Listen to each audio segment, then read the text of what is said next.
ici Clément Koulibaly, j'espère que vous allez bien.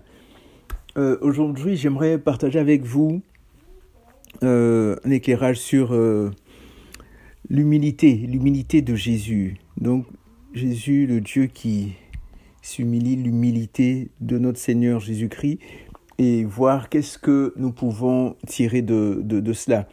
Donc, c'est plus en Matthieu chapitre 2. Matthieu chapitre 2, je vais faire un résumé de ce chapitre-là, et ensuite on va rentrer vraiment à fond dans l'aspect de l'humilité. Seigneur, merci pour ta parole, merci pour ce que nous allons partager et que cela puisse produire du fruit dans nos vies au nom de Jésus. Donc dans Matthieu chapitre 2, en fait, on a les mages à Bethléem. Donc on voit les mages qui vont rendre visite à Jésus, donc qui ont vu une étoile et qui ont décidé de se déplacer. On voit déjà là même un acte, je dirais, d'humilité. Oui, les mages, c'était pas n'importe qui, mais ils savaient qu'ils devaient se soumettre. Et ils savaient que cette étoile qu'ils voyaient dans le ciel n'était pas n'importe quelle étoile. Donc c'était l'étoile de Jésus, l'étoile du roi des rois, du Seigneur des seigneurs. Celui qui est venu sur la terre pour prendre nos péchés, nos fardeaux, mourir à notre place et ressusciter.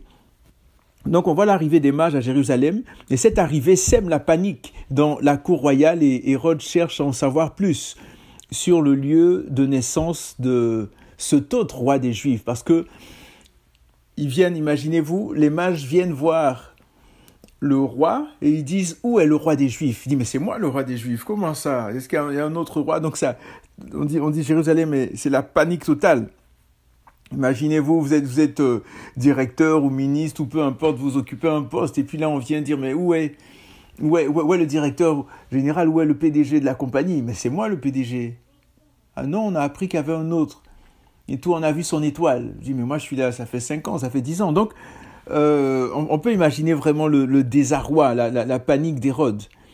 Et il nous est dit par la suite qu'Hérode, après avoir appelé en secret les mages, leur donne une mission et leur fait croire qu'il veut lui aussi aller adorer Jésus. Il veut aussi, il dit: laissez-moi, revenez quand vous l'aurez trouvé, et moi aussi j'irai l'adorer, j'irai adorer Jésus.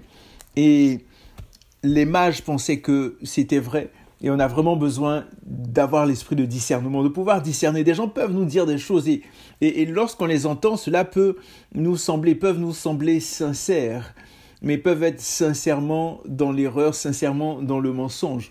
Donc on a vraiment besoin du discernement. Et Seigneur, je prie dans le nom de Jésus que nous remplisses de ton esprit de discernement. Alléluia. Vous voyez, donc les mages sont remplis de joie.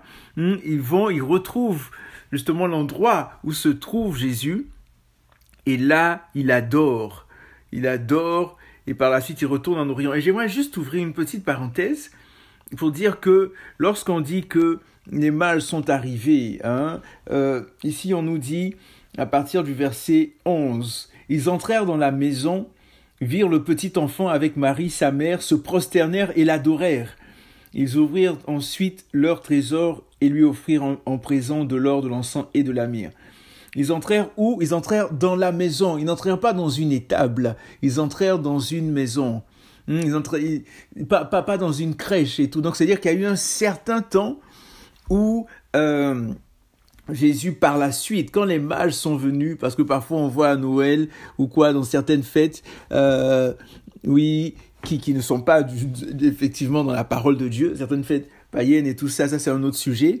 Mais on va voir que on a l'impression que oui, la même journée ou au même moment, il y a eu les bergers qui sont venus, et puis au même instant, il y a eu les mages aussi, on voit les animaux à côté, etc., etc. Mais c'est absolument pas ça du tout. C'est pour ça qu'on a vraiment besoin, pas juste de lire la parole, mais de l'étudier aussi, On a vraiment, et c'est cette étude de la parole là qui va descendre dans nos cœurs et qui va apporter une transformation en nous. Donc, dans Luc, lorsqu'on parle de l'épisode des bergers, là c'est vraiment le jour de la naissance de Jésus, où dans le ciel il y a eu cette multitude, cette myriade d'anges qui venaient louaient, adoraient le Seigneur, et qui sont venus donner la nouvelle aux bergers. Mais les mages, c'est bien après, peut-être 2 ans après. Et pourquoi 2 ans après? Parce qu'on va voir par la suite l'infanticide qu'a commis Hérode C'était des enfants de 2 ans et moins. Donc Jésus était âgé au maximum de 2 ans. Donc là, je ferme la parenthèse et je continue mon résumé. Donc on voit que les mages sont remplis de joie. Donc ils ont trouvé Jésus, ils lui offrent l'or, l'encens, la myrrhe. Et par la suite, Joseph et sa famille vont se réfugier en Égypte, car un ange a dit à Joseph que la vie de Jésus était en danger. Donc, ils fuient en Égypte. Ils vont en Égypte, et ça on le voit en Matthieu 2, 13 à 15. On dit après leur départ. Donc après le départ de qui? Après le départ des mages. Après leur départ, un ange du Seigneur apparut en songe à Joseph et dit « Lève-toi, prends le petit enfant et sa mère, fuis en Égypte et reste-y jusqu'à ce que je te parle, car Hérode va rechercher le petit enfant pour le faire périr. » Joseph se leva, prit de nuit le petit enfant et sa mère et se retira en Égypte. Il y resta jusqu'à la mort d'Hérode, afin que s'accomplisse ce que le Seigneur avait déclaré par le prophète « J'ai appelé mon fils hors d'Égypte. » Vous voyez, on voit ici donc Joseph qui fuit, Joseph qui part, et par la suite, on dit apprenant que les mages s'étaient moqués de lui. Là, on parle d'Hérode maintenant, parce que les mages ont pris un autre chemin, parce que Hérode leur avait dit, mais écoutez, venez me dire, lorsque vous aurez trouvé l'enfant, où il se trouve pour que j'aille aussi l'adorer. Mais avertis en songe, les mages ont pris un autre chemin pour ne pas aller chez Hérode. Et là, Hérode perd la tête. Hérode devient complètement dingue, complètement fou. Il perd la tête parce qu'il s'est rendu compte que les mages ne sont pas venus le revoir et il décide de commettre un infanticide. Et c'est pas la première fois que ce genre de choses se passe. On se rappelle par exemple au temps de Moïse, lorsque Pharaon voulait tuer tous les enfants et tout, parce que les Égyptiens, les Israélites qui étaient en Égypte, ça croissait, ils devenaient de plus en plus puissants.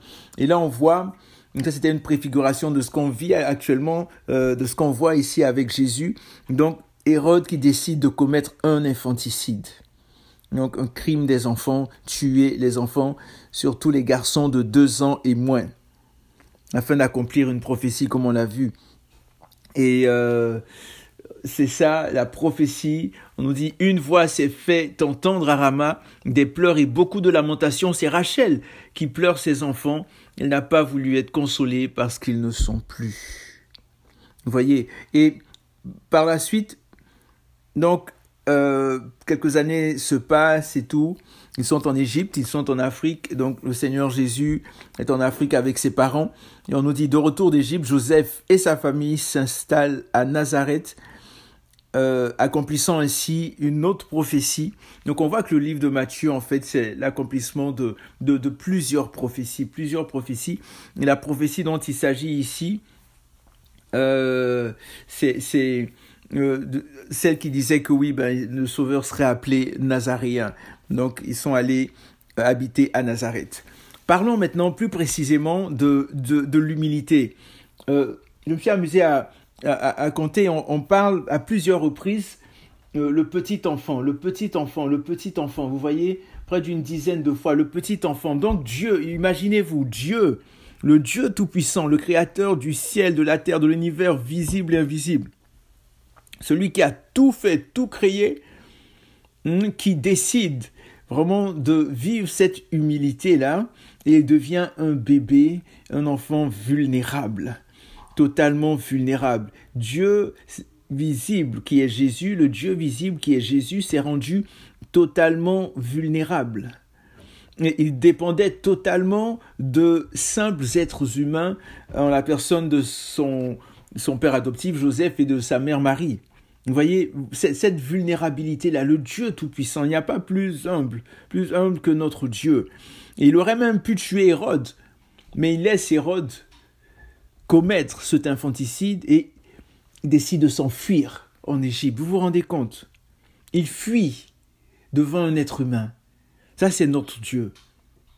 Il y a des moments où il faut fuir. Vous vous rappelez certainement de Joseph lorsqu'il a fui face à la femme de Potiphar. Il n'a pas fait le le grand monsieur, le costaud, celui qui peut tout, le macho, etc. Non.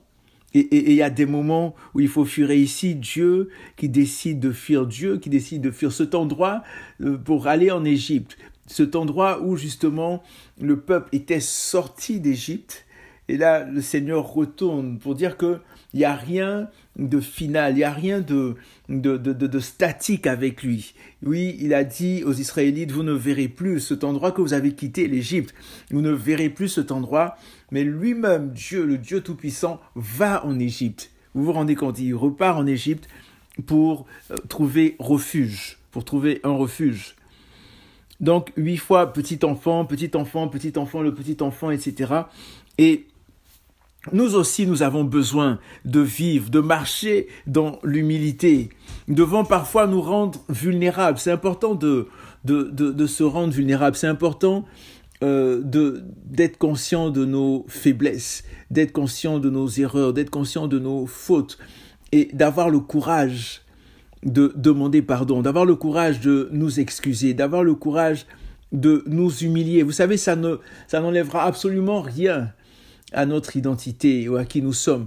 Et on a vraiment besoin d'être changé, d'être transformé, oui, à ce niveau-là. Et surtout les hommes, il y a un orgueil masculin, les femmes aussi, certaines qui sont orgueilleuses, certains hommes sont orgueilleux. On a cet orgueil-là et on a vraiment besoin d'être à l'image de Dieu, d'être à l'image de Christ. Dieu lui-même, vous voyez, vous vous rendez compte, Dieu lui-même qui nous démontre ici par cette vulnérabilité à travers Jésus, nous démontre comment est-ce que nous devons marcher dans l'humilité, comment être humble, comment être vulnérable aussi. Pas pour vraiment, je dirais, faisons attention, pas pour être la serpillière de quelqu'un, pas pour se faire écraser et tout, mais il y a des situations, je pense que vous me comprenez, des situations où il est important vraiment de s'humilier. Regardez l'exemple. Par exemple, l'exemple de l'apôtre Paul. L'apôtre Paul, en 2 Corinthiens 12, 8 à 9, pouvait dire, il vivait une situation vraiment très compliquée, très difficile, au niveau de sa santé et tout. Et il dit, 3 fois, j'ai supplié le Seigneur de l'éloigner de moi. Et il m'a dit, ma grâce te suffit, car ma puissance s'accomplit dans la faiblesse. Et la société nous dit qu'il ne faut pas être faible, qu'il faut être fort. Mais là, le Seigneur lui dit, ma puissance s'accomplit dans la faiblesse, lorsque nous sommes faibles. Et vous vous rendez compte de quoi s'agit-il ici? Dans 2 Corinthiens 12, versets 8 à 9, l'apôtre explique en détail ce qui se passe. En détail, bon, c'est un bien grand mot, mais il dit ici que celui qui le souffletait, il dit 3 fois j'ai supplié. Et voici ce qui se passe ici. Il dit, verset 7, il dit à cause de ces révélations. Allons-y au verset 1. Voilà, verset 1, 2 Corinthiens 12, verset 1, il dit, il faut se glorifier. Cela n'est pas bon. J'en viendrai néanmoins à des visions et à des révélations du Seigneur. Je connais un homme en Christ qui voici 14 ans. Était-ce dans son corps? Je ne sais. Était-ce hors de son corps? Je ne sais. Dieu le sait. Fut ravi jusqu'au 3e ciel. Et je sais que cet homme, était-ce dans son corps ou sans son corps, je ne sais, Dieu le sait, fut enlevé dans le paradis et qu'il entendit des paroles ineffables qu'il n'est pas permis à un homme d'exprimer. Vous voyez, il parle de lui-même. Il dit pas, moi le grand Paul, voici j'ai été enlevé au ciel, voici ce que j'ai vu, voici ce que j'ai entendu, j'ai eu des révélations extraordinaires. Non, il n'a pas eu cette attitude-là. Et puis ça a pris combien de temps? 14 ans. Mais nous aujourd'hui, dès qu'on a une révélation, dès qu'on a un songe, dès qu'on a quelque chose, une vision, quoi que ce soit, il faut qu'on le crie sur tous les toits. Et on a perdu ce tard-là, qu'est la discrétion. Je m'en vais au restaurant, il faut que je photographie le repas que je suis en train de manger. Je marche, il faut que je dise, voilà où je suis. Je vais aux toilettes, il faut que je balance ça sur les réseaux sociaux. Je fais ceci, je fais cela. Je me suis engueulé avec ma femme ou avec mes enfants, ou peu importe, on a eu une discorde, une dispute. Je balance ça sur Facebook, sur WhatsApp, sur je ne sais quoi. Non. On a besoin vraiment de marcher dans la discrétion. On a besoin de marcher dans l'humilité. On a besoin de garder une certaine réserve. Et c'est ce que l'apôtre Paul nous montre ici, inspiré par le Saint-Esprit. Il dit ça lui a pris 14 ans avant d'en parler. Et je pense que c'est parce que les gens se vantaient un petit peu pour leur montrer qu'il a vraiment été appelé par le Seigneur et tout ça, mais qu'il a parlé de ça, sinon il ne l'aurait pas fait. Il dit il faut se glorifier, cela n'est pas bon. Il dit j'en viendrai néanmoins à des visions et à des révélations du Seigneur. Et certainement qu'il a eu plein d'autres expériences qui nous sont inconnues et que nous saurons lorsque nous serons au ciel avec lui, en train de discuter, d'échanger avec lui. Alléluia. Et vous voyez, il dit, je ne sais pas si c'était au 3e ciel, je ne sais pas si c'était dans son corps ou hors de son corps. Il dit pas moi, il parle de cet homme en parlant de lui. Il dit, au verset 5, je me glorifierai d'un tel homme, mais de moi-même je ne me glorifierai pas, sinon de mes faiblesses. Waouh! Se glorifier de ses faiblesses. Vous vous rendez compte, c'est comme si c'est paradoxal. Hein? Comment puis-je me glorifier de mes faiblesses? Au contraire, on acclame, on adore, on adule ceux qui sont forts, ceux qui sont vraiment des champions et tout. Mais lui, il dit non, c'est dans mes faiblesses que je vais me glorifier. Dans mes difficultés, dans mes défauts, dans mes maladies, je vais me glorifier. Pourquoi? Et là, il explique au verset 6, il dit, si je voulais me glorifier, je ne serais pas un insensé, car je dirais la vérité. Mais je m'en abstiens. Vous voyez, on a parlé de discrétion tout à l'heure. Il dit, je m'en abstiens de peur que quelqu'un ne m'estime au-dessus de ce qu'il voit ou entend de moi à cause de l'excellence de ses révélations. Aïe, aïe, aïe. Et Seigneur, je prie vraiment que tu nous donnes d'expérimenter cela, d'avoir l'excellence des révélations de Jésus-Christ. Il dit, et pour que je ne sois pas enflé d'orgueil, il m'a été mis une écharde dans la chair, un ange de Satan, pour me souffleter, pour que je ne sois pas enflé d'orgueil. L'orgueil précède la chute, l'humilité précède la gloire. Il dit, il m'a été mis une écharde dans la chair, un ange de Satan pour me souffleter. Cette écharde a été causée par un ange de Satan. Il dit 3 fois, comme on a vu tout à l'heure, 3 fois, j'ai supplié le Seigneur de l'éloigner de moi. Seigneur, éloigne-le, regarde comment je souffre, Seigneur, aide-moi. Il dit 3 fois, et il m'a dit, ma grâce te suffit, car ma puissance s'accomplit dans la faiblesse. Ça, c'est une parole de sagesse. Parole de sagesse qui vient directement de celui qui est le plus sage de tous les êtres. Le Seigneur qui dit, ma grâce te suffit, car ma puissance s'accomplit dans la faiblesse. Et je ne sais pas ce par quoi tu passes en ce moment. Je veux te dire, de la part du Seigneur, que sa grâce te suffit. Alors sa puissance s'accomplit dans la faiblesse. Et il va démontrer sa puissance dans ce que tu es en train de vivre, dans ce que tu es en train de traverser, qui est dur, qui est pénible, qui est ardu, qui est compliqué. Mais dans cette situation, comme il pouvait le dire dans 1 Corinthiens 10, 13, il dit « Aucune épreuve, aucune tentation, aucune difficulté qui vous est survenue n'est humaine, et Dieu qui est fidèle ne permettra pas que vous soyez tentés au-delà de vos forces, mais avec la tentation il donnera le moyen de vous en sortir, avec l'épreuve, avec la difficulté, il va donner le moyen d'en sortir. Et le fait de reconnaître justement notre état, notre douleur, notre difficulté est déjà un acte d'humilité, de dire Seigneur, j'ai besoin de toi.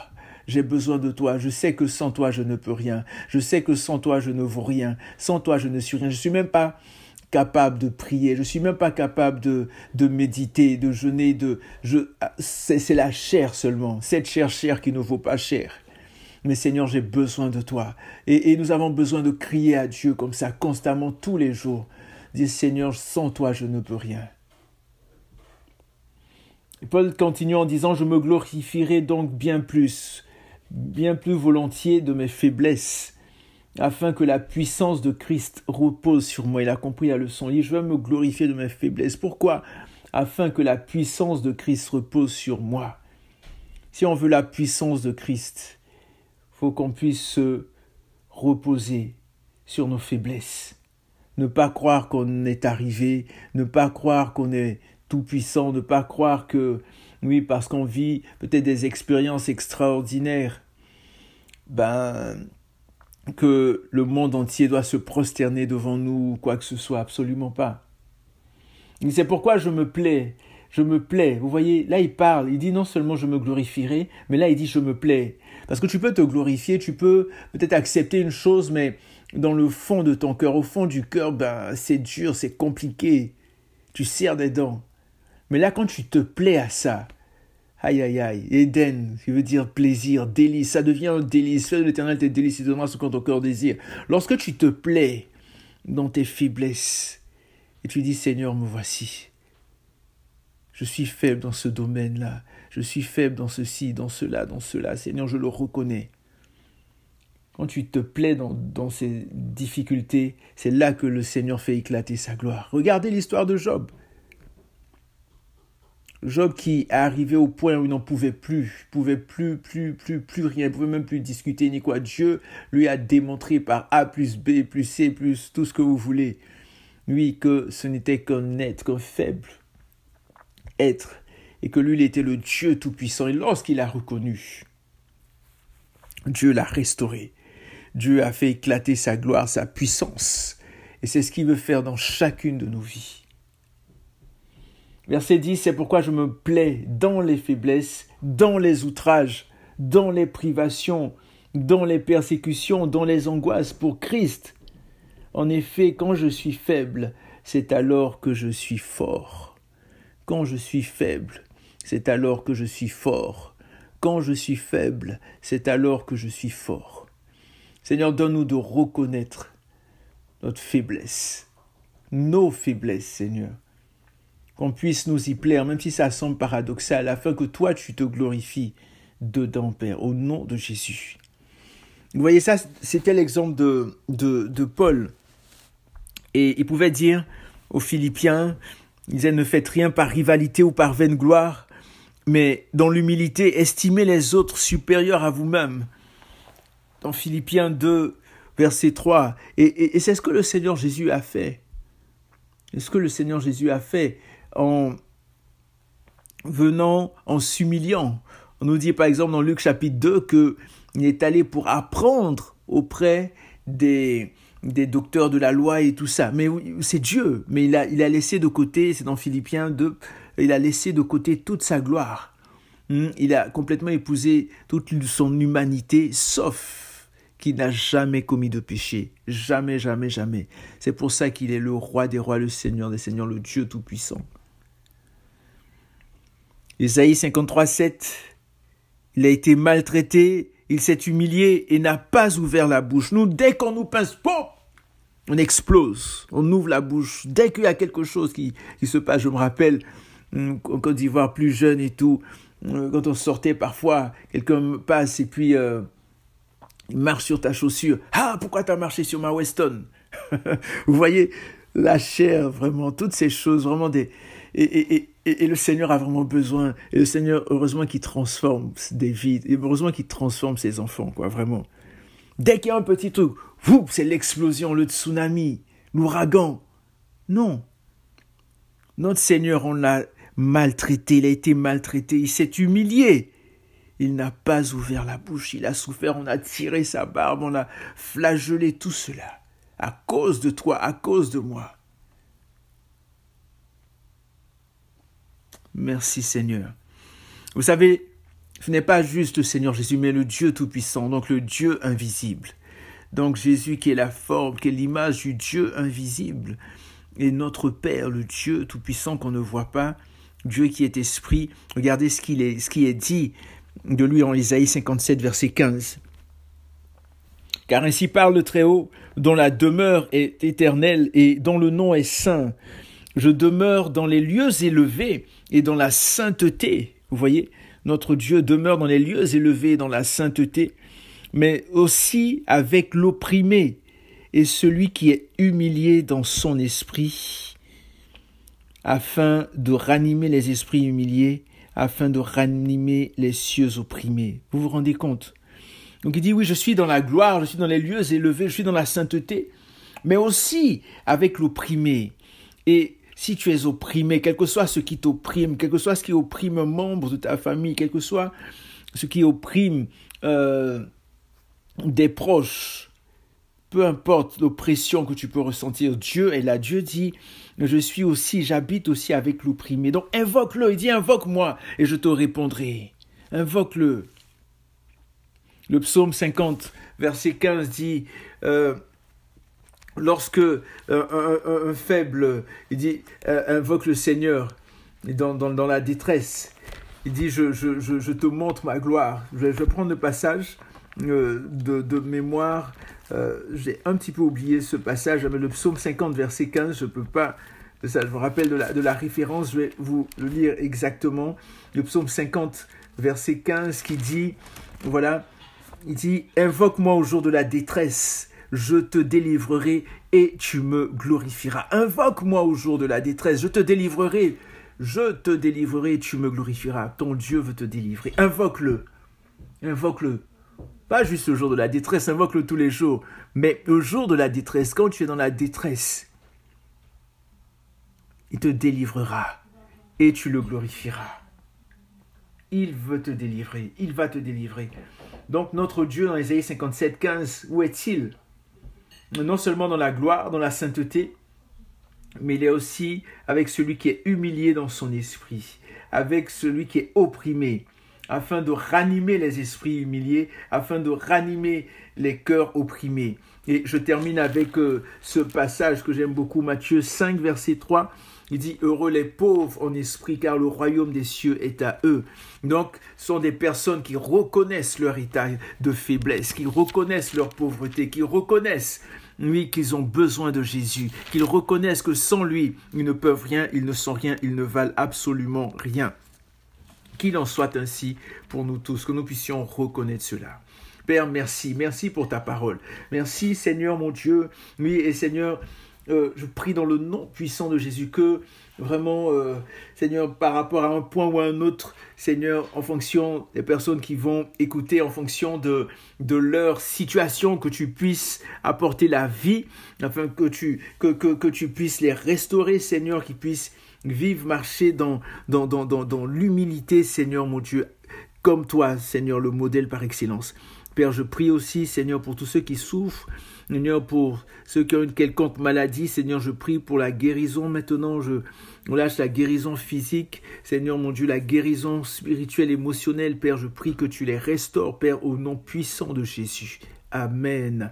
Donc portez-vous bien, prenez soin de vous, et surtout, n'oubliez pas que Jésus revient très bientôt. Il faut que nos robes soient blanches, que nos robes soient lavées. On a besoin vraiment de marcher dans la sainteté, dans la sanctification. Prenez soin de vous et que Dieu vous garde. À la prochaine.